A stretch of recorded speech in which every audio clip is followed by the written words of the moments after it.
We've seen how in the continuous case discrete vectors become wave functions and inner products go to integrals.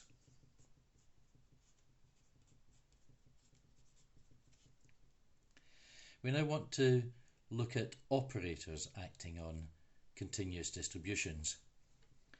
Now, when we measured the position of our die, we initially allowed 12 discrete possible locations where the die could land, and we had a 12-dimensional vector space. Now, the measurement operator in that case would have been a 12 by 12 diagonal matrix, so it would have had the values 0, 2, 4, 6 centimetres, all the way down to the final measurement, which was 22 centimetres, and all the other entries would have been 0. And this would have acted on one of the eigenvectors, and it would have returned the position x along this axis times the eigenvector, and there would have been 12 eigenvectors. Now, if we increased the resolution to 1 centimetre, there would have been 24 possible state vectors, and it would be a 24 by 24 diagonal matrix. And obviously, as we made the number of possible measurements bigger and bigger, this would become a bigger and bigger matrix. Now, when we get to the point where these become continuous functions, obviously a matrix isn't going to work anymore. If we call this operator x, and we give it a hat to say that it is an operator, and it acts on a position vector which we label x, and now this is a continuous value anywhere in the 0 to 24 centimeters range, it will return the value x again times the position vector. What actually is this operator x? It's clearly not a matrix, and it has no further decomposition into anything simpler. It is simply the thing that, when it acts on the position vector x, returns the value x times the position vector x. And this actually is a real equation from quantum mechanics, and I suppose it must earn some sort of a reward for being the dullest equation ever written. Xx equals xx.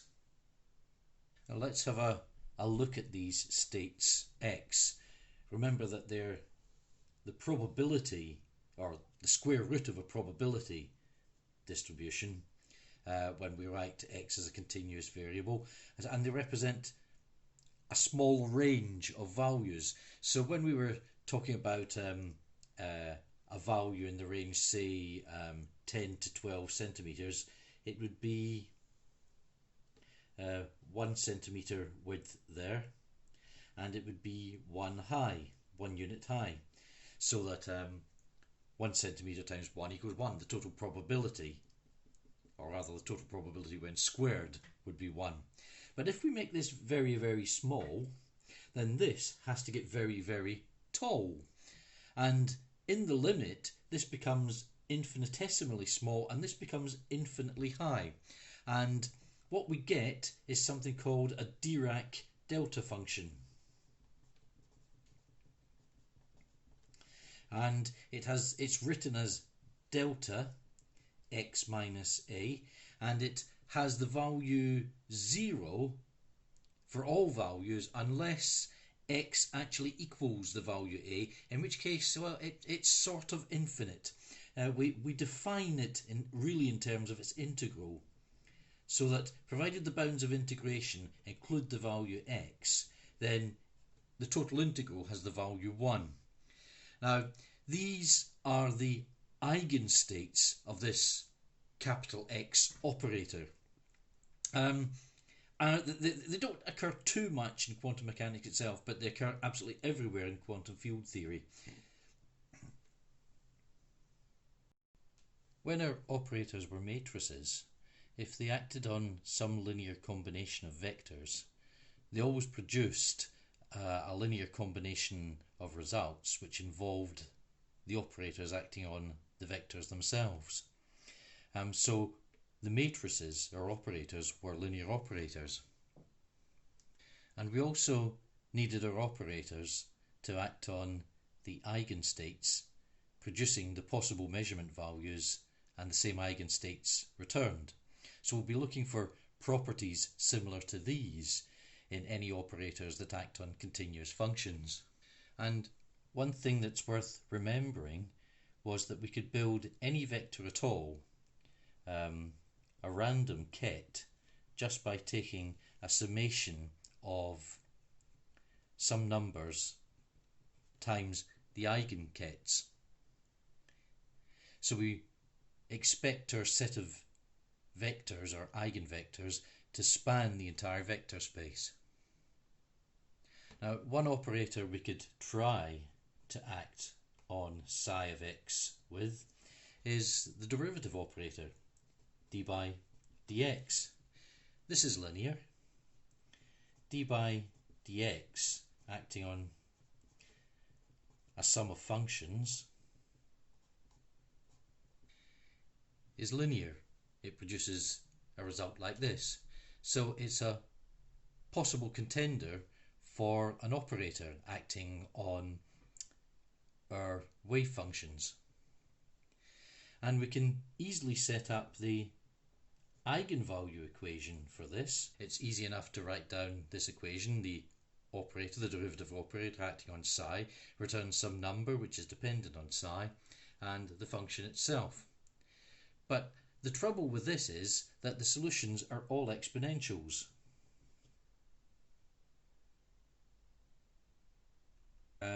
You either get something that looks like that, or like that, or like that, or like that. Either way, they always blow up in one of the directions, either in that direction or that direction. And this makes it very difficult to normalize them. You can only normalize them over a very specific range. So you could choose this range in here, where these would be your bounds of integration. But the trouble with that is you always get a discontinuity here and a discontinuity here. Now, we had a discontinuity in our previous example and it didn't seem to bother us too much. But in quantum mechanics that's going to be a problem, because you're going to be dealing with the wave functions of fundamental particles, and we expect them to behave in a kind of continuous fashion. So we don't really want discontinuities at the ends of our boundaries of integration. But perhaps a more serious problem with exponential solutions is if you have two exponentials, e to the ax and e to the bx, say, and you take their inner product, which is now an integral, e to the ax, e to the bx dx, and really no matter what the bounds of integration are, this is never going to equal 0. Now, one of the things we wanted was we wanted our eigenstates to span the vector space, and similarly here we want our eigenfunctions, our wave functions, to be able to span the function of possible solutions to our eigenvalue equation. And we can't get that unless we can get some functions which are orthogonal to each other in this sense. There have to be some of them where when you take the integral they equal 0. So really this doesn't look like it's going to be a sensible option for an operator acting on our wave functions. However, there is a way to turn the derivative operator into a sensible operator on a wave function. If we put the square root of -1, or in this case minus the square root of -1, in front of the operator and act on the function, and we use this as the eigenvalue equation, the solution psi of x equals e to the I a psi x. We'll just check that that works. Minus I d by dx e to the I a x equals minus I, and this acting on this, the constants come down, I, A, e to the I, A, x. I squared is minus 1, minus is plus 1, so it equals A, e to the I, A, x, which is just psi. So this works. It gives us the solution we were looking for. And this has lots of nice properties. Psi x equals cos ax plus I sine ax. And these are periodic functions. They don't blow up like exponentials do. Now, they're still not normalizable in the normal sense over minus infinity to infinity. However, their integrals are at least bounded. They can be normalized over a fixed interval. And they can be normalized in such a way that they're continuous at the end. So we want wave functions where there's zero outside these bounds. Then we can have an integral number of wavelengths to make our integral number of half wavelengths to make sure that the wave function really is zero at the edge of the boundary. And this is where the word quantum in quantum mechanics comes from. Notice that it's only in these bound states that the wave functions are quantized. The pure e to the I ax states can have any value of a at all. And we can make these bounds as big as we like. They could be a box or a room or the solar system or the observable universe or an atom. They just can't be minus infinity to infinity. So just as the solution to the position operator eigenvalue equation was a Dirac delta function, which and this is infinitely high, just as this wasn't really a physically realizable solution, so these aren't really physically realizable solutions either. So for both of the operators that we've discovered so far, it looks like the solutions are sort of abstract mathematical ideals. And we can also define orthogonal functions in these bound states as well.